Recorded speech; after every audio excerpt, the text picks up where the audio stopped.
Okay, dahil tayo po ngayon ay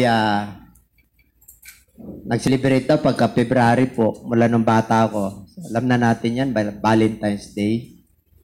At tamang-tama naman,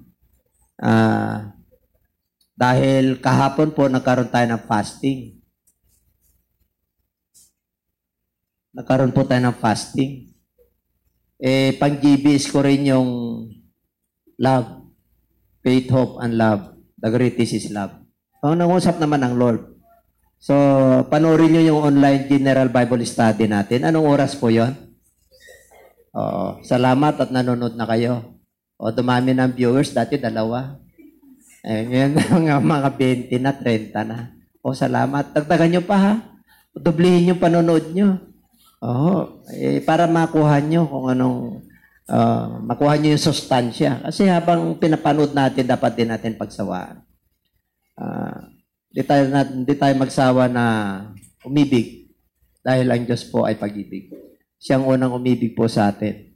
Kaya kailan malaman po ng tao na ang pag-ibig na yan ay hindi nagmamaliw. And that love is unconditional, without any condition. Amen? Kaya ito yung papag-aralan po natin. At for lovers. Love between two lovers. Ooh. Praise God, praise God. Number 1. Sa 2 Timothy chapter 3 verse 2. Hallelujah. Lovers, number 1. Self for your lovers of self. Pag sinabing lovers of self po, talagang makasarili. Amen? Nakikita niya lang yung kanyang sarili. At dito po, mapapansin po natin na maraming Kristiyano ngayon, on these last days, will be lovers of themselves. At dahil po sa mga nangyayari, and this is the last of the last days. Kaya marami pong natatamaan po nito. At kilala nyo si Narcissus? Si Narcissus po ay isang legendary po yan. At nakita niya yung kanyang sarili sa clear water. At tinignan niya. Isang legendary po yan si Narcissus. Ay tulad niya yung kanyang sarili na talagang mahal niya. Minamahal niya. Higit sa lahat. Diba? Samantalang yung sarili natin tumatanda, nagkakasakit. At dito po sa panahon po natin ngayon, kung hindi po tayo nag-ingat, mahirap po natin mahalin ng Diyos at iba if we love ourselves. Amen? Tingnan po natin ang Luke chapter 14 verse 26. In the book of Luke 14:26, titingnan po natin. Ito yung mga mapagmahal sa sarili. You cannot serve God if you love yourselves. Kaya sabi ng ating Panginoon, Panginoong Hesukristo, if any man come to me and hate not his father. Ibig sabihin yung hate dyan, yung isuko or hindi niya yung itakwil or self-denial po yan. His father and mother and wife and children and brethren and sisters, yea, and his own life also. Yung own life po dyan yung sarili. Hindi ka pwedeng maglingkod sa kanya at hindi ka pwedeng maging alagad. Kaya kung makasarili ka, nakikita mo yung sarili mo, mas mahal mo yung Diyos sa sarili mo. Mas mahal mo yung sarili mo at sa iba. Ang nangunguna yung sarili mo. Kaya hindi ka pwedeng magiging alagad ng ating Panginoon. Amen? Pwede kang magiging member, pero hindi ka pwedeng magiging alagad. You can be a part of the body of Christ, but you cannot be a disciple by the Lord. Kasi may sacrifice pag naging alagad po tayo. You sacrifice your pocket, you sacrifice your talent, you sacrifice your time. Kaya pag makasarili ka, ayaw mong ibigay yun. Ayaw mong ibigay yun sa Lord. Ayaw mong ibigay yun sa iba. Kasi nakikita mo yung pangangailangan ng sarili mo. Number 1, lovers of yourselves. Matthew chapter 16, verse 22 to 23. Then Peter took him and began to rebuke him, saying, Be it far from the Lord, this shall not be unto thee. But he turned and said unto Peter, Get thee behind me, Satan, thou art an offense unto me, for thou savourest not the things that be of God, but those that of men. Makinig po kayo. Si Peter ito. Alam niyo ko, si Peter ni-rebuke ng ating Panginoon. Alam niyo kung bakit? Kasi nakilala niya si Lord eh. Peter, mapalad ka. 16:18 yan. Kasi kilala mo ako. Yung amang nasa langit ang nagpahayag na ikaw si Kristo, na ako si Kristo. Kaya mula ngayon, Peter, ang tawag ko sa iyo. Ngayon, nagkwento ng ating Panginoon, ito ang mangyayari sa akin, papunta ako sa Jerusalem, papatayin ako. Ito ang mangyayari, hanggang papatayin ako. Sabi niya, kaya magsasacrifice ako. Ang sabi ni Peter, sa 21, halika nga dito, Lord, may binulong eh. Ano yun? Inano niya eh, in-invite niya ang Lord and began rebuke him, saying, bakit niya na-rebuke? Eh kasi, ang sabi ni Peter, huwag ka sanang mamatay. Kumbaga sa Satan, get thee behind me. Mas kasarili ka, you are concerning the things that are not, you are not concerned the things that are spiritual. Concerned ka lang sa sarili mo. Si Peter po yun. Si Peter. Amen? Nirebuke niya eh. Kaya ang sabi niya, Satan, get away behind me, Satan. Pero mo tinawag niya si Peter, Satan. Bakit? Nakita ng Lord sa kanya eh. Hindi ka pala concerned sa mga bagay na spiritual. Ay mag-suffer siya eh. Di ba? Mag-sacrifice siya, papatayin siya. Nakita ni Peter lahat ng himala. Makikita niya lahat dun eh. Nakita na nila nung tinawag po sila. Kaya nung pinili po sila, kitang-kita niya. Kaya lang, nung nag-confess na si Peter na siya yung the Christ, ayun na. Pero muna, tayo rin po may pagkukulan tayo. Minsan makasarili tayo. Tama? Most of our time, self-centered ang tawag yan. Makasarili po tayo. Hindi centered yung mga kanyang alagad. Pagka dumating po yon, rebukin nyo na. Wari may mga Sabbath day tayo sa Lord, tulad ngayon. Medyo yung time mo, yung talent mo. Bigay mo na yung mga bata, nag-ano ba rito? Yung mga talent nyo. Amen? I-share nyo. Bigay ng Lord yan eh. You must exercise your talent para dagdagan ng Diyos. Kasi kukunin ng Lord yan, bibigay sa iba. Kaya pag may talent ka na mangaral, may talent ka na magturo, gamitin mo para sa Diyos. Kasi, ang buhay dito sa lupa ay pansamantala lang. Amen? Andyan pa ba kayo? Kaya huwag ka mong mahalin masyado yung sarili mo. Amen? Okay lang yung alagaan mo, disiplinahin mo. Okay po yun. Pero wag higit. Huwag mong higitan yung pagmamahal mo dyan sa sarili mo sa Diyos. Pag hinigatan mo yan, mahihirapan ka. Palapakan natin ang Lord. Number 2, lovers. Okay? Sa 2 Timothy chapter 3 verse 2 sa letter B. lovers of money, kubitos. Kadalasan ngayon. Pag hindi ka nag-ingat, nakapokus ka rin dyan. Bakit? Siyempre po, ang tao po, bukod sa makasarili, sinabi dyan, boasters, high-minded, matataas, mayayabang, unthankful, unholy. Yan ang last days. Kaya sabi niya, perilous, delikado. Kaya dapat malaman nyo to.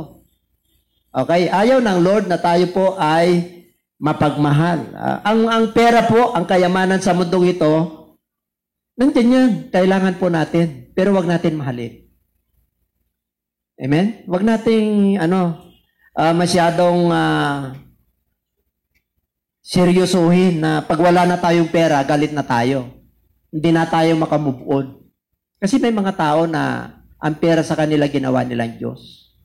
Diyos-Diyosan. The love of money or covetousness will be rampant in the last days.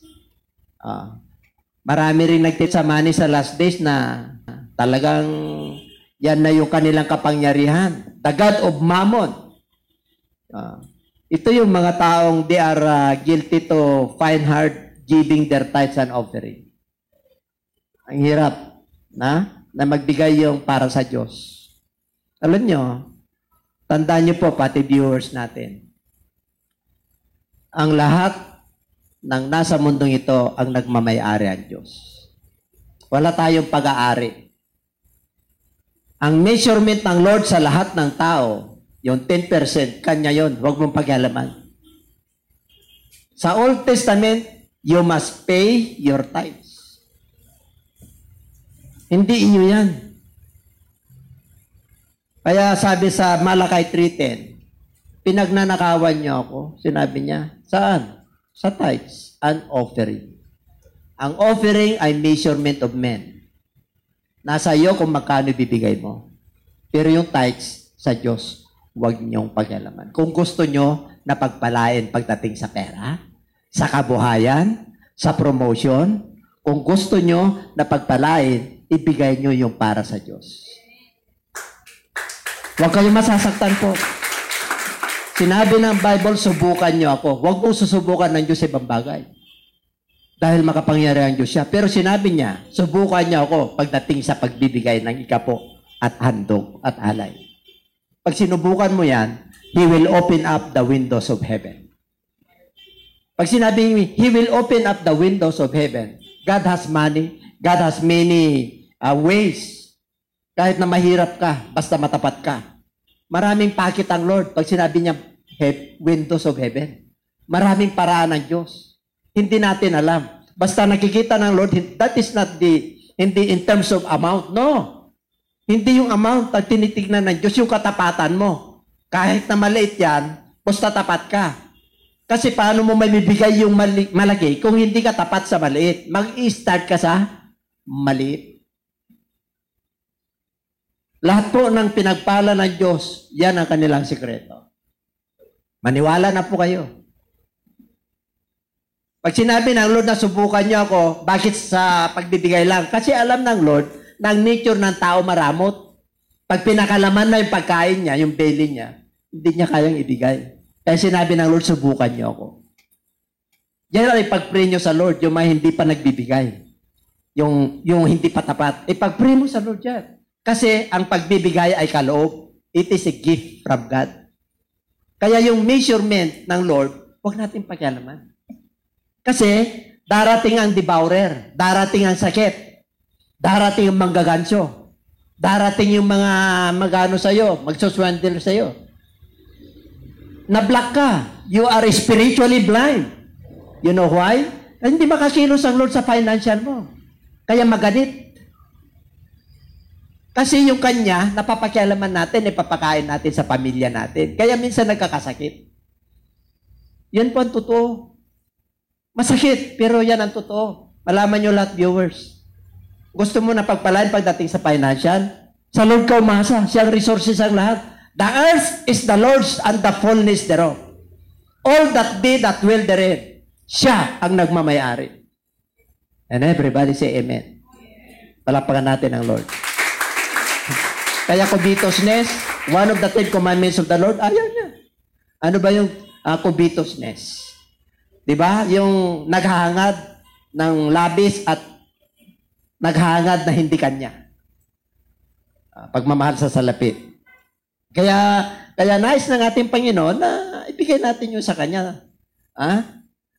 The love of money is the root of all evil. Tingnan nga po natin sa 1 Timothy chapter 6 verse 9 to 10. O tingnan lang muna natin si Judas. Bakit siya naging Judas? Mark chapter 14 verse 10, meron tayo dyan. Medyo bilisan nyo pa. Ano yun eh? Talagang nalito ako kanina. Pasensya na lang. Kahapon ko pa hinahanap itong preaching ko na to eh. Napunta kung saan-saan. Kala ko naiwan. Kaya pasensya na kayo. Ngayon lang tinatype.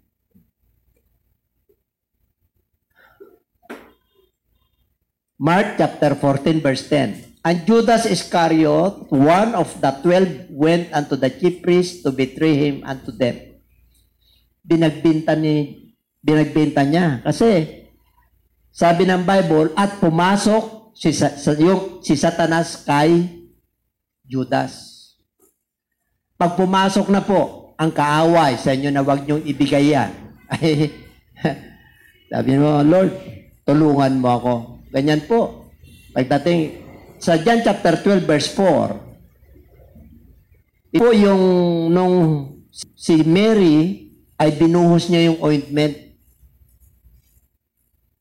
Sino nagreklamo doon? Si Judas. Sayang. Sana sa mga mahihirap. Ang sabi ni Lord Jesus Christ sa kanya, siya ang tagapagdala ng supot. Biro mo, nangungupit na siya. Binigyan pa na siya ng ministry ng Lord. Napakabuti ang Lord, di ba? Pinagbibigyan tayo ng chance ng Lord. Si Judas, ang puso niya hindi maganda. Bakit? Siya yung tagapagdala, siya ang treasurer eh. Alam na ng Lord ang nangyayari. Kaya nung binuhos niya, sana sayang, ang bango. Alam nyo, yung pabango na yon, iniipon po ng mga dalaga yon para pag nag-asawa po sila, meron po silang, yaman po nila yon eh. Nung dumating ang ating Panginoon, diba sinamba niya, si Mary, sinamba niya, yung buhok niya, pinunas niya. Nanginayang si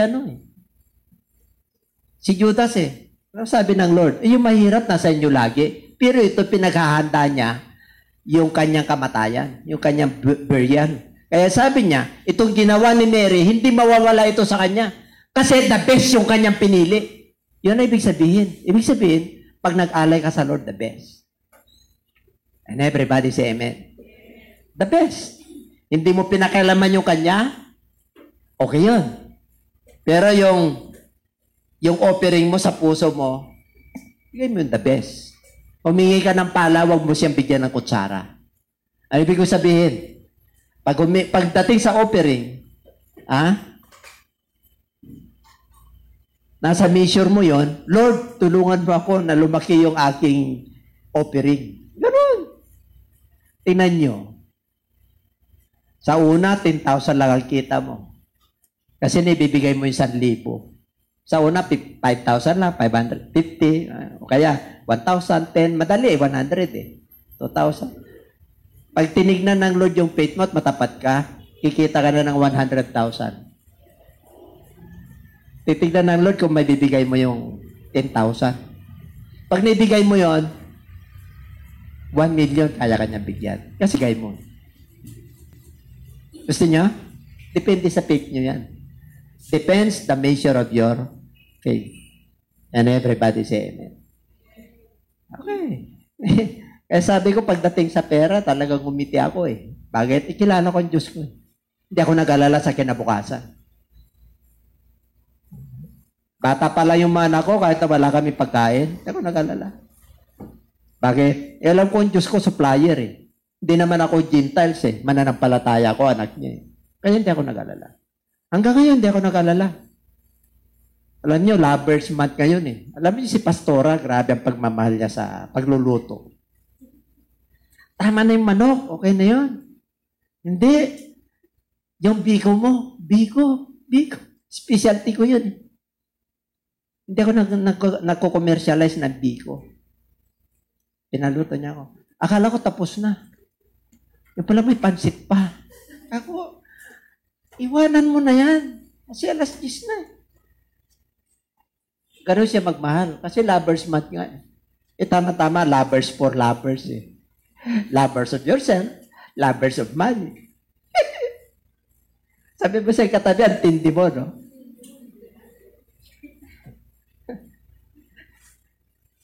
Kaya sana po, mula ngayon, magiging matapat na po tayo. Kaya yung iba, meron akong nakausap na doktor, alam nyo, sabi niya, pastor, kasi pastor ako eh. Alam nyo, yung mayaman, pastor, sabi niya. Pastor, ganon?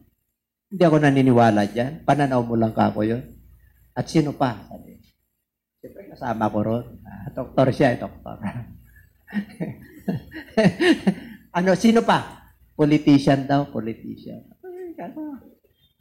Alam mo, kung ang pagtingin mo sa mga pastor nangangalakal, ibahin mo ako ron. Amen? I never capitalize the kingdom of God. Alam ng Diyos po yan. Kaya nagsisigap ako magtrabaho. Pero dumating ang panahon na talagang naka-stand na yung church. Kaya na ng church. Amen? Kaya pag sinabing kaya na ng church, humingi ka na sa Diyos. Magpipray sa'yo yung leader ng church. Isang araw, hiningi mo sa Lord, motor, single, sa susunod, 3 na yung gulong mo, tricycle na. Sa susunod, 4 wheels ka na. Bakit? Matapat ka eh. Kaya huwag kayong mag-alala. Amen? Pagka sinabi ng Lord na kaya nang mag-stand, pag nangaral si Bishop, alam nyo na yun. Pagka naniniwala kayo, nakasama ko ang Diyos. Amen? Yung iba nga, unbeliever eh. Kahit sa stage, pinagpipray ko, naniniwala sila. Gumagaling. Lalo na mananampalataya tayo. Amen?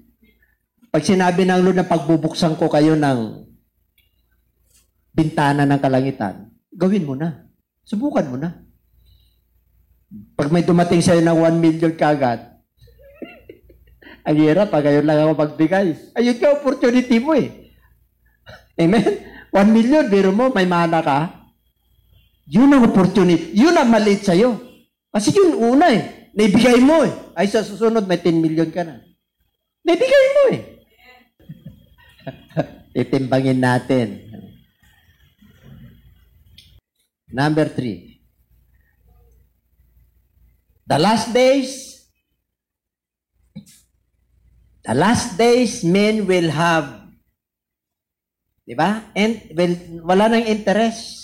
Men will have no interest in God and spiritual things.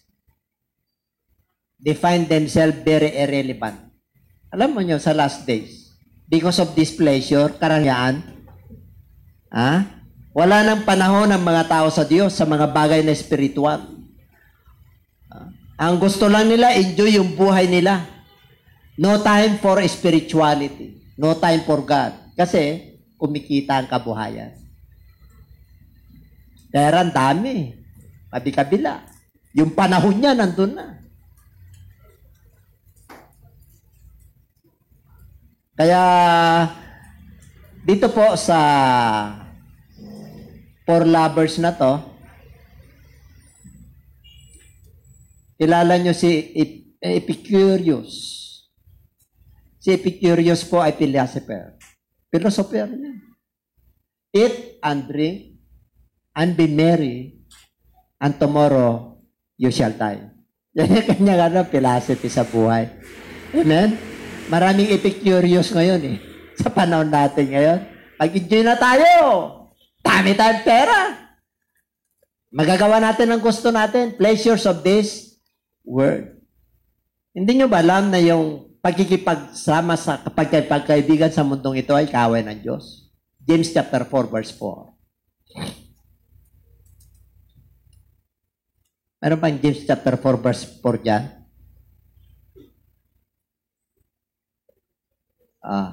You adulterers and adulteries. So, lalaki at babae yan na nangangalo niya. Know ye not that the friendship of this world is enmity with God? Pleasures of this world. Hindi nyo ba alam na ang pagkikipagkaibigan sa mundong ito, whosoever therefore will be a friend of the world is the enemy of God. O nyo i-focus maigi yung karangyaan. In the book of Matthew, yan ang kaso ng demonyo. Yung kaso niyan, number 1, yung mammon. Matthew chapter 4. Gutom na si Jesus Christ gawin yung bato na tinapay. Kaya naman yung Diyos pero hindi niya pinatulan. Pangalawa, magpakatihulog ka na dyan. Kasi establisado na Pangatlo, yun yung kaso niya, pleasures of this world. Dinala niya sa highest mountain, yung pinagkita niya yung mga building, yung karangyaan ng mundo ito. Ibibigay ko sa iyo yan if you worship me. Sabi ng demonyo. Sabi ng Lord sa kanya, Satan, get thee away from me. Hindi niya pinigyan ng distansya. Only God, you must worship Him. Siya lang ang karapat-dapat na worship, ang Lord. Kaya pagdating sa pleasures of this world, yung iba sinasamba nila yan. Yung karangyaan. Siyempre, karangyaan, paano ka di ba? Tingnan mo yung karangyaan na yan, Mark chapter 10, verse 37. They said unto him, grant unto us that we may sit one on thy right hand and the other on the left in thy glory. Kilala niyo po to si John. Yung nanay niya. Kasi nakita nila yung mga himala ng Lord Ginagawa siyang hari Pero mo, nagpapakain siya ng 5,000 lalaki. Sa pamagitan lang ng 5 tinapay at 2 isda. Gagawin siyang hari. Kaya humiling sila ng kapangyarihan. Ano yan? Lord, pwede ba yung anak ko? Saka, 2 si John at saka si James. Okay? Sa right hand. Yung sa kaliwa at saka sa kanan. Hindi nyo alam ang yung hiningi, sabi ng Lord. Di ba? Minsan sa karangyaan, power Di lang money yan. Power, talent. Kaya mag-ingat po tayo dyan. Kaya pag marami tayong pera, nakalimutan natin si Lord. Handa rito, handa roon. Alam nyo, pag may pera kayo, ang unahin nyo, expenses, di ba? Ang unahin nyo kay Lord muna, tabi nyo. Lagay nyo sa envelope. Yun ang sikreto natin dyan. Pag may dumating, ano man yan, bonus, 13 months, basta wag lang capital yung capital. Yung capital nyo. Baren, nag-loan kayo. Nag-loan. 1 million. Nag-loan, kailangan sa business Hindi mo bibigyan ng touch yun. Ang ibibigay mo ng touch yung tubo. Increase.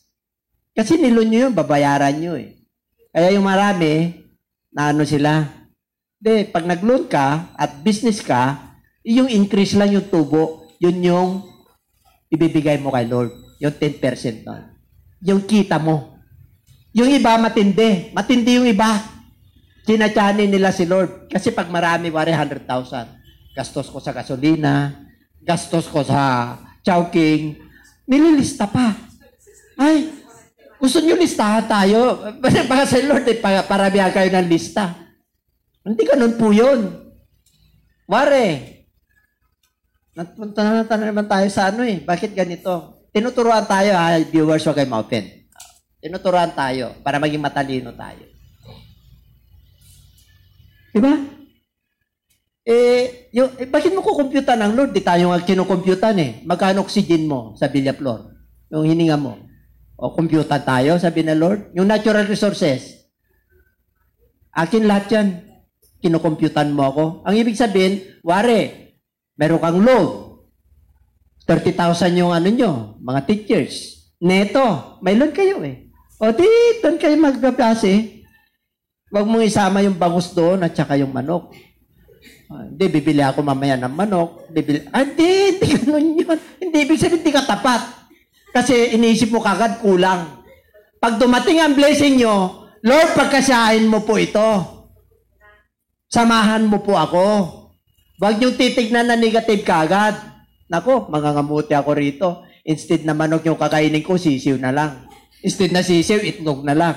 Instead na bangos, galunggong na lang. Ay, tapos ka na. Amen? Hindi makakakilos ang Diyos. Pero pag inalay mo sa Lord yun, ay, ang tindi mo. Yung galunggong mo magiging bangos. Totoo po yun. Ha? Yung sisiw mo magiging hamon. Gusto niyo subukan ng Diyos? Subukan mo pagdating sa ganyan. Pleasures of this world, ayaw din ng karangyaan. Siyempre kasama po yan pag marangya ka eh. Ayaw mo nang pumunta sa mga kainan na ano. Kasi yung tasting ng food sa'yo, wala na, sawa ka na sa Jollibee. Tingnan mo lang yung kanya pritong manok, hindi mo nakakainin. Sa fast food, di ba? May yung tasting of ano natin, yung taste buds natin. Lumilevel up yan. Tatandaan nyo, lumilevel up. Habang ang pera mo ay lumilevel up, pati yung pananaw mo sa mundo ito ay lumilevel up. Alam nyo ba yun? Di ba? Pag may pera ka, dati, wala kang pera, Jollibee, okay na. McDonald's, nung nagkapera ka, nasa sangkalang ka na. Lovers of pleasures. Diba? Kaya, pag may pera tayo, huwag natin sabihin na, enjoy na natin ngayon. Eat and drink and be merry. For tomorrow, we shall die. Huwag natin gawin na philosophy sa buhay natin yan. Ang gawin natin philosophy, itong number 4. Lovers of God. Palapakan natin ang Lord.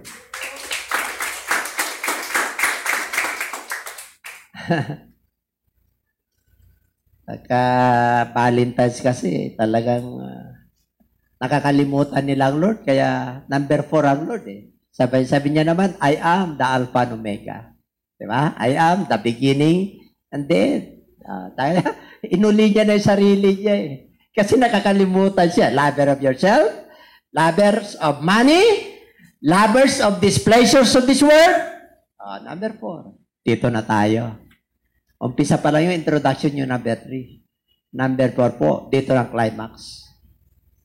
Palapakan natin ang Lord. Tingnan natin ang chapter 3, verse 4. Ito po ang karakter ng huling panahon, mga taksil. Ayun. Hindi, matitigas ang ulo. High-minded, talagang aim high. Lovers of pleasures more than lovers of God. Yan ang huling panahon. Ang ibig po sabihin, wala na silang panahon sa Lord. Puro karangyaan, puro nakikita nila. Na ano po sila doon, nainganyo po sila. Pinagpalit nila, higit sa pag-ibig ng Diyos. Paano nating ibigin ng Diyos? Samantalang the greatest commandment of the Lord is love your God with all your soul, with all your mind. Yan ang papag-aralan natin. Iti. Kasi yan ang pang-Valentine's natin kay Lord. Amen? Palapakan natin ang Lord. Palapak na pinabla. Although many are lovers of self, lovers of money, and lovers of pleasure, siyempre, there are still others who love God. They obey, di ba? They hear, they follow. Tingnan natin ang Matthew chapter 6, verse 33. Tingnan natin kung i-gauge natin kung lovers of God tayo, ha? Yan pa ba kayo?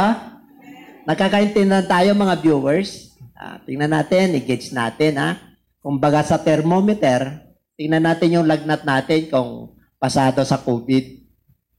35, 36, diba? Kadalasan, 35, 36.6. Hindi umangat yung ano. Hindi umangat yung ano. Hindi mo alam kung saan. Pare-pareho, diba? At yan pa ba kayo? Hindi umangat yata eh. Talaga nga. Kasi yung iba nag-iwas na rin. Pag may dati, hindi na siya pupunta, syempre. Yung iba talagang hindi ka muna papasok. Syempre, sa init Yan ka lang muna. Papahinga ka. Pasado ba tayo sa temperature ng COVID? Kaya nga tayo nandito Pasado tayo Amen? Basta ang temperature dyan, 35. Ang pagaganda, minsan yung temperature ko, 32 Ako mukhang di yata nagpapagsyon o namali ka lang ng pindot. Pero naka-32 ako, pumunta rin ako sa Pure Gold, 32. Ako, talaga pa may temperature na 32. Pati yung guard, nagtataka siya Kakaibang Diyos natin Alam mo, pagkasama ba ang Diyos minsan? May nakakaaliw din. Siyempre, you walk with God. Amen? May mga inaayos ng Lord sa kanila, inaayos din tayo sa atin. Hindi natin alam, two-way po yan. Kaya mayroon pa rin mga naiwan. Alam nyo, ang gusto ng Lord, paggising mo pa lang sa umaga, pasado ka na sa basic needs mo. Pagharian ka na ng Diyos. Kaya sabi niya, but seek ye first. Sinabing but seek ye first, kahit na gaano ka kaabala, kahit na gaano ka kabisi, paggising mo pa lang, unahin mo na siya. Ang gaan. Ang gaan. Kahit na gaano ka kabisi, ang gaan. Ako nga, ang gaan Ang gaan. Amen? Walang nagawa Huwag kang magtiwala sa Di pa kayo? Kaya pag dumating ang desisyon na mabibigat, sa Diyos ko lang magtiwala para hindi ka mapahamak. Kaya lovers of God paggising mo palang pag-arihan ka na ng Diyos. But seek ye first the kingdom of God. Yun ang sikreto. Dalawa yan. Yung iba pinag-arihan, pagdating sa righteousness, bagsak. Ano ba yung righteousness ng Lord? Pag sinabing righteousness, ito yung katwiran ng Diyos. Ito yung gusto ng Diyos. Ito ang kalooban ng Diyos. Ito ang will ng Diyos. Siyempre, mayroon kang will self-centered Kaya pasahon mo yung number 1 para makuha mo yung will ng Lord. Yung will mo muna, bigay mo sa Kanya. Ano yung will natin? Makasarili? Pagyaman sa mundong ito? Ano yung pleasure? Sasabi ko lang. Kalayawan sa mundong ito. Pag naisuko mo lahat yan at napagharihan ka ng Diyos, matindi ka. Kasi mahirap isuko yung righteousness. Yung gusto ng Diyos, mahirap. Kasi may sacrifices May sacrifices. Yung pumunta lang kayo rito, magsamba, may sacrifice. Amen? Marami tayong isusuko. Minsan, pagka Sabat day po natin, meron pa tayong mga mahalagang gagawin. Wala kayo na po na pag Sunday, masarap matulog. Pag Sunday, di ba? Pag Sunday, ang dami kayong bisita. Kasi Sabat day mo kay Lord yun Kaya ako kanina, habang nagdadrive ako, ay, lovers of God. Ako, Lord, forgive me. Medyo nagkulang ako sa ganun. Sa susunod, alam ko nang gagawin ko. Pinatalino ako ng Diyos Amen? Kaya sabi ng, go ye into the world and make them my disciples. Kaya tinuturuan tayo kahit na pandemya, magiging alagad tayo ni Kristo. Kanino ka alagad? Ay, siguraduhin mo na. Lovers of God ka, alagad ka ni Kristo. Agape love yan. Pinakamataas na antas ng pag-ibig. You know why? Walang kondisyon nung ibinigay ng Lord. Bumaba siya at ibinigay niya yung buhay niya para sa atin. Para maligtas lang po tayo sa namalmal na kasalanan na ginawa ng ating mga ninuno. Binana natin yun, pero pinatawad tayo ng Diyos. Remember, communion ngayon. Pinatawad tayo. Dati bulag tayo sa katotohanan. Akala natin yung mga ginagawa natin tama, yung pala sa harapan ng Diyos mali.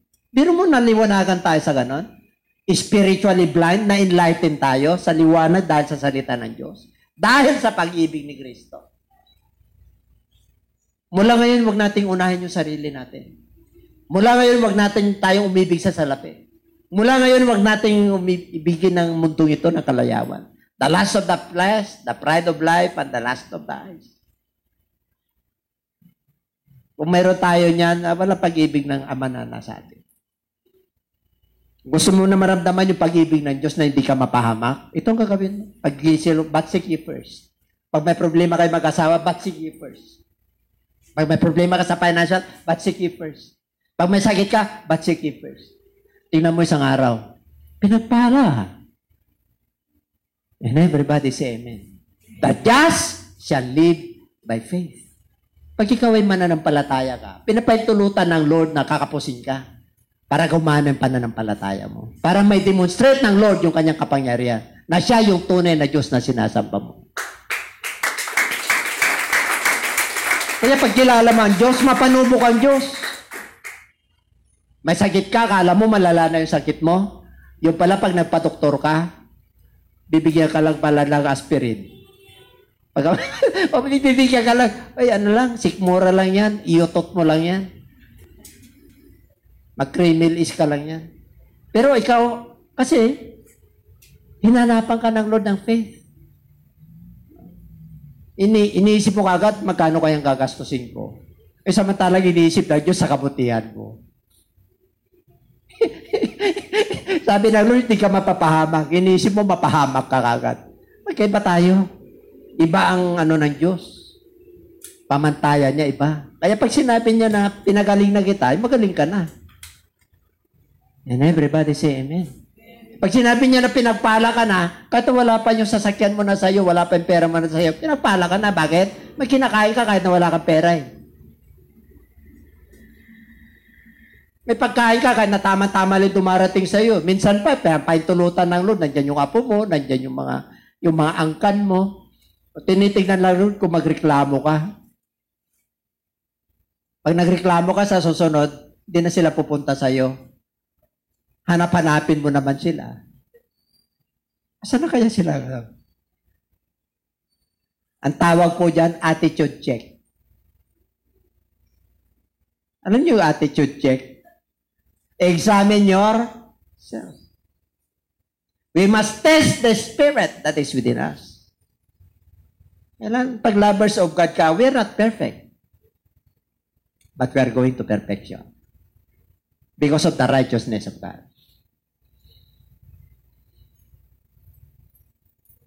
Mark chapter 12, verse 29 to 30. Alam nyo, ang mga anak ng Diyos ay matalino. Alam niya yung utos ng Diyos. Pag inuna mo ang Diyos, kailanman hindi ka mapapahamak. Kasi Diyos ang gabay mo. Amen? Yung iba nga, ibang gabay nila eh. Yung galing sa bundok, may magic. Yung iba nga, may mga ina-idolan tao, yun ang gabay nila. May mga gabay sila eh. May kanya-kanya tayong gabay eh. Ay mananampalataya ka, matinding gabay mo si Lord. Siya nagmamayari ng lahat, siyang lumikha sa atin. Kaya alam niya kung paano niya ayusin yung buhay natin. Kaya ito nga eh, yung iskriba, kasi si Lord, lagi nilang tinatanong, iskriba, the scribes, the Pharisees, the Sadducees, isang mayaman na binata, nagtanong sa ating Panginoon, how can I inherit eternal life? Sabi ng Lord, nagawa mo na ba yung mga ganyan? 10 Commandments? Ay, mula nung pagkabinata pa ako, nagawa ko na. Sabi niya, oh, sige, nagawa mo na pala. Binta mo yung ari-arian mo. Bigyan mo sa mahihirap. At bumalik ka sa akin. Yan, pagharian ka na ng Diyos. Eh, siyempre, nalungkot yung binata eh. Mayaman yun. Kaya nyo ba yun? Eh, siyempre, hindi natin kaya. Hindi na. Pero hindi ibig sabihin, ganito lang po yan. Yung binata na yon, mabuti kasi nagawa niya 10 Commandments eh. Pero yung pagyaman niya, hindi niya sinabang Lord. Hindi niya binigay yung para sa Lord. Kaya binawian siya, sabi niya, meron kang kulang. Ano yan? Nakapokus ka sa kayamanan mo eh. Ang buti mo. Hindi mo, talagang napakabuti niya. Hindi niya yung Ten Commandments, talagang hipalo. Pero pagdating sa financial, wala. Nag-focus siya sa pagyaman sa mundong ito. Sinarili niya, hindi niya sinama ang Diyos. Kaya yun ang kulang niya. Kung sinunod niya yon, bininta niya yung doble pa yung darating sa kanya. Kasi hindi niya naman pwedeng ibenta lahat yun eh. Basta magbenta lang siya. Basta sabi ng Lord, ibenta mo yung ari-arian mo. Kung marami siyang ari-arian, dibenta mo yung isang arian mo. Kung sabi niya, ari-arian mo, dibenta mo 2 o 3. Diba? 2 or more, plural. Pag mga ari-arian, siguro marami, kung 10 ari-arian niya yun. Dibenta mo yung 3. Nakasigurado ka. Tapos babalik ka sa kanya, Lord, nandito na ako. Bininta ko na, binigay ko na sa mahihirap. Marami ka pa naman naiwan eh. O ngayon, pagharian na kita, bakit? Nakasunod ka na eh. Sinunod mo ako eh. Kaya kung may mga hindi kayo may suko sa Lord na mahalagang bagay, pag-pray nyo sa Lord. Ano ba yung mahalagang bagay na hindi natin may suko? Talent mo? Oras mo? Kayamanan mo? Karir mo? Pamilya mo? Kayo nakakalam. Kaya itong ang ating Panginoon, yung scribe nagtanong, pag sinabing Pharisees, Sadducees, religious leader yan. Nag-aral yan. Pag sinabing scribe, mga taga yan, journal, pagdating sa law. Tinanong and Jesus answered, the first of all the commandment is, Hear, O Israel, the Lord our God is one Lord. And thou shalt love the Lord thy God with all thy heart. Mananampalataya, gano'n ang level na pagmamahal mo kay Lord? May level po yan. Hindi naman kagad diningi sa'yo na all your heart eh. Habang sumusunod ka, pinapatibay ka ng Lord. Amen? Ang Lord po, napakatalino. Tinitignan niya yung level ng pagsunod mo. Pag sinabi niya, with all of your heart, yun yung kakayanan mo ngayon, amen kay Lord. Kasi may ano yan eh, may maturity yan eh. Hindi ka kagad hinanapan kung bata ka pa sa faith. Yun yung kakayanan mo, yun yung the best mo. Yun ang ibig sabihin. Siyempre po, yung pananampalataya nyo, iba-iba. Iba-iba po tayo ng sukat. Kaya pag nangaral ako, in general, lahat ay inaabot mula sa maliit, mula sa walang pananampalataya, maliit ang pananampalataya, malaki ang pananampalataya, so great faith ang pananampalataya. Lahat inaabot ng Lord. And everybody say amen. Depende na yan sa inyo kung paano nyo sundin. Depende na yan ang magbibigay ng Lord ng pagpapala kung paano nyo siya susundin. Nasa iyo yan. Magbigay ka ng oras sa Kanya sa panalangin. Magbigay ka sa pag-ayuno. Sabi ng Lord, meditate His Word day and night. Question. Nasusunod ba natin yan? No. Hindi.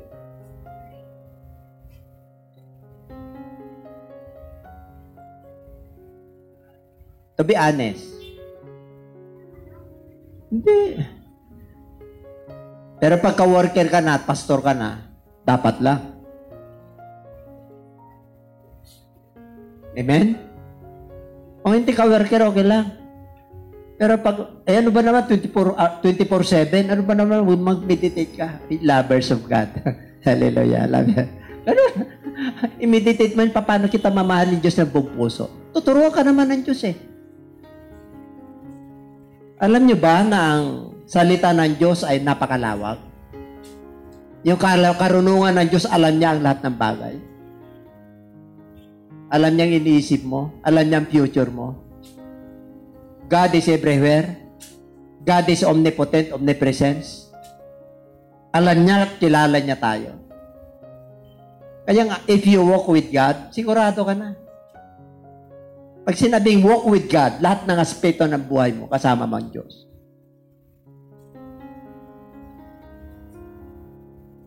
Hindi ka perfect, pero kasama mo ang Diyos. Hindi ka banal minsan. Siyempre, tao lang tayo eh. Pero kasama mo ang Diyos. Iba yun. Palapakan natin ang Lord. Love Him with all your heart. For where your treasure is, there your heart also. Saan bang heart nyo? Saan bang kayamanan nyo? Sa karir nyo? Sa kayamanan nyo? Sa pamilya nyo? Sa oras nyo? Sa talent nyo? Sa? Where your treasure is, there your heart also. Kaya kung ang yaman mo, spiritual, ay sigurado ka. Hindi ka taga rito. Our citizenship is in heaven. Lahat po tayo, tatanda. Binigyan po tayo ng chance ng Diyos na mabuhay.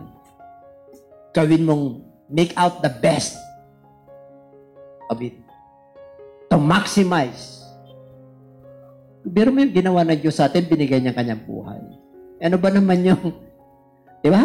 Ano ba naman yung, pag sinabi ng Lord na mahalin mo ako ng iyong buong puso, puso talaga. Pag nandito ka, kunting panahon, may fellowship tayo mamaya, huwag kang magapura. Sabat din naman, 24/7 ang Sabat. In the Old Testament, ang Sabbath day is 24 hours. Pero nung dumating si Kristo, ang Sabbath day, hindi na 24 hours, gagawa ka na ng mabuti. Amen? Kaya nagpagaling siya ng Sabbath eh. Gumawa siya ng mabuti ng Sabbath eh. Bawal, mabawang Sabbath. Kahit na nalaglag yung kunyo, yung tupa mo sa balon, huwag kang gagalaw. Pero ang ginawa ng Lord, nagpagaling siya kasi kailangan ng kagalingan. Panahon ng Sabbath. One of the case of Jesus Christ is hindi niya pagsunod sa Sabbath. Kaya yun ang kanyang kaso. Kaya na-crucify siya, blasphemy ang tawag po nila doon. Pero hindi totoo. Siya yung fulfillment of the law. Kaya nga, pag tayo po ay mananampalataya na lovers of God, love Him with all your soul. Pag sinabing soul, mula talampakan hanggang ulo. Ito, flesh ito, yung soul. Yung loob niyan, yung inner niyan, soul. Kasi yung soul ang hindi namamatay. Yun ang hinahatulan yung soul. Yun yung gising. Kaya conscious mind yung mga loved ones na natin na nauna na sa atin. Nananalangin po sila. Yung soul nila conscious, gising. Kaya tingnan nyo, napapanaginipan nyo. Kasi may mga nagpipray doon na sana, lalo na pag unbeliever, yung mga mahal ko sa buhay, sana hindi sila makarating dito. Nagpipray po sila ron. Conscious mind po sila. Buhay yung kanilang soul. Yan ang hindi namamatay. Ito namamatay. Yung laban. Kaya love Him with all your soul. I can do all things through Christ who strengthens me. And everybody say amen. Bakit? Lovers of God na tayo eh. Yung anim nga, nawawala pa pag nagsipag-asawa yan. Kami na lang dalawa ulit. Mag-jogging ka na naman sa loob ng bahay. Ang sarap maglingkod sa Lord. Ang sarap, lovers of God. Huwag natin pagpalit yan sa pleasures. Huwag natin pagpalit yan sa sarili natin. Huwag natin pagpalit yan sa kalayawan sa mundong ito. Huwag natin pagpalit ang Lord sa pera. Huwag natin pagpalit yung talent natin kay Lord. Gamitin nyo yan. Huwag sa sarili mo. Sa sarili mo at saka sa Diyos. Ibig sabihin, unahin mo ang Diyos, sekundary yung sarili mo. Mahalin mo ang Diyos higit sa lahat. Kaya nga, Jesus, love God above all. Mahalin mo higit sa lahat. Kasi siyang eternity. Siya nagbigay ng buhay. Siya nagbigay ng yaman natin eh. Siya nagbigay ng talent natin eh. Siya nagbigay ng lahat-lahat sa atin eh. Di mahalin mo siya ng higit sa lahat. Ay, mga kapuso at kapamilya, muli, salamat po sa Panginoon at nakita-kita po tayo sa programa dito sa YouTube. Hindi pong kalilimutan palagi na isubscribe po ang ating programa, JCLGA8, na mapapanood niyo po every Friday po, 5 p.m. at every Sunday naman po, 9 a.m. At sa ating po mga viewers na patuloy na sumusubaybay, pagpalain po tayong lahat ng Panginoon. At sa lahat po ng ating mga nanonood, na lalo na po yung mga bago, na hindi pa po nakakatanggap sa ating Panginoon at hindi niyo pa po alam ang salita ng Panginoon, Nais po namin na ipaalam sa inyo ang mabuting balita ng ating Panginoon na siya po ay naparito para iligtas po tayo. Wala lang po tayo ibang gagawin kundi tanggapin natin ang ating Panginoon sa ating buhay. Mamuhay po tayo sa kalooban niya at higit sa lahat tayo po ay magsisi at magbalik loob sa ating Panginoon. At sa mga nais po na tumanggap sa ating Panginoon sa mga sandaling ito, na nais mo maging ayos ang iyong buhay, nais mo na ang iyong buhay ay maging masaya, wala kang ibang gagawin kundi tanggapin ang ating Panginoon. At tayo po ay mananalangin. Samahan niyo po ako sa panalangin at kayo po ay sumunod para makamtan po natin ang pagpapala ng Diyos. Tayo po ay manalangin sumandali. Higit po natin ang ating mga mata. Taas po natin ang ating mga kabahay bilang pagsuko sa ating Panginoon. At tanggapin po natin ang ating Panginoon sa ating buhay. Ama Banal na makapangyarihan sa lahat, maraming salamat po sa oras na ito na binigyan mo po ako ng pagkakataon na tanggapin ka sa aking buhay. Sa oras na ito, kilala mo po ako, linisin mo po ako, patawarin mo po ako sa lahat ng aking mga nagawang kasalanan. Linisin mo ang aking puso, linisin mo rin ang aking isip, at maging ang aking kaluluwa. Patawarin mo po ako, ayusin mo po ang aking buhay. At sa oras na ito, tinatanggap kita bilang Panginoon at sariling tagapagligtas ng aking buhay. Tinatanggap kita bilang kaisa-isang Diyos. Pag-arian mo po ako mula ngayon hanggang sa iyong pagbabalik. At tulutan mo po na ako po ay matuto sa iyong mga salita at makasunod sa iyong mga kalooban. Salamat po sa pagpapala po na aking nakamtan sa oras na ito. Sa iyo lamang po ang papuri. In Jesus' name we pray. Amen. Ang tinanggap niyo po ay ang ating Panginoong Hesus. Kung tayo po ay naghahanap ng kapayapaan, tunay na kapayapaan, yan po ay bibigay sa atin ng Panginoon. Maging ang kaligtasan po sa ating kaluluwa. Kahit na hirap po tayo sa mundong ito, pagligtas ang ating kaluluwa, mas mainam po yun. At ganun din kung nais po natin na magkaroon ng tunay na pag-ibig, na kahit na nahihirapan ka, kahit maraming nagagalit sa iyo, kahit marami kang problema, susong-susong, pero pag punong-puno ka ng pag-ibig ng Diyos, magkakaroon ka ng tunay na pagpapala. At sa nais po na lumago sa ating spiritual, kayo po ay patuloy namin inaayayahan po sa ating programa. Huwag po kayo magsawa, lalo na po pag spiritual na mga bagay. Kasi internal po yan. Ang buhay natin dito sa mundo ay pansamantala lamang. Kaya habang may buhay po tayo, maglaan po tayo ng oras para po sa kalakasang spiritual sa pamamagitan po ng pakikinig at pakikinig na salita ng ating Panginoon na ipinapangaral po sa programang ito. Maraming po salamat sa lahat din ng ating mga subscribers, mga viewers na walang sawang sumusuporta sa ikanyang gawain sa ating Panginoon. Pagpalain po tayong patuloy ng ating Panginoon. At sa ating po mga kapatid na nandiyan po sa kanilang tahanan na sumusubaybay sa ating programa, alam po natin na napakarami po mga kapatid na may programa ng spiritual, pero iba po yung tayo po ay dumadalo rin sa gawain ng Panginoon, no? At bagamat medyo mahigpit po ang ating panahon, huwag po tayong magsawa na tayo po dumalo sa ating mga gawain ng ating Panginoon.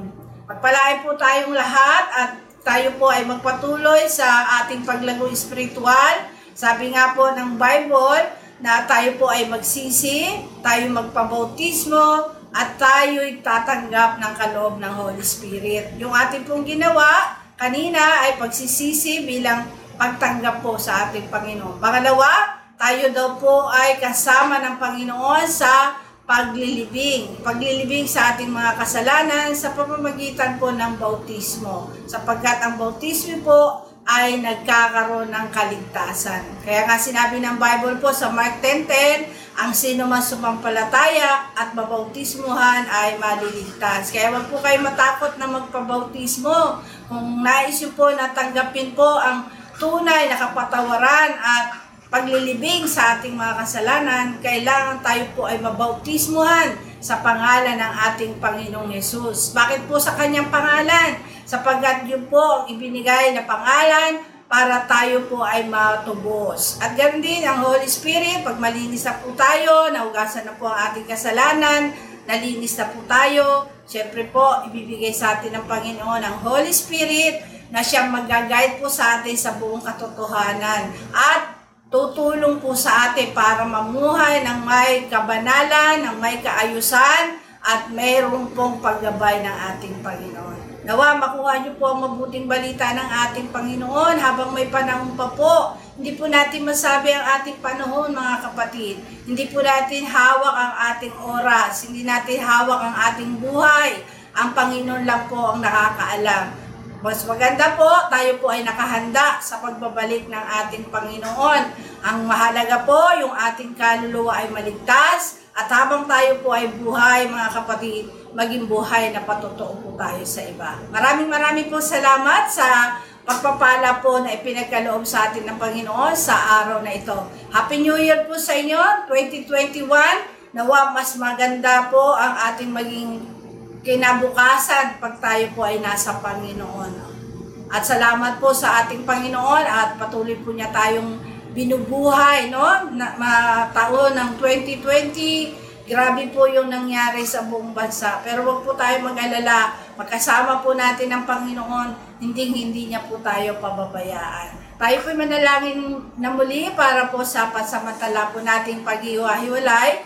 Tayo po ay manalangin. Yes, oh God, we praise you. Ang mapagpala sa lahat, tunay na dakila ka sa aming buhay.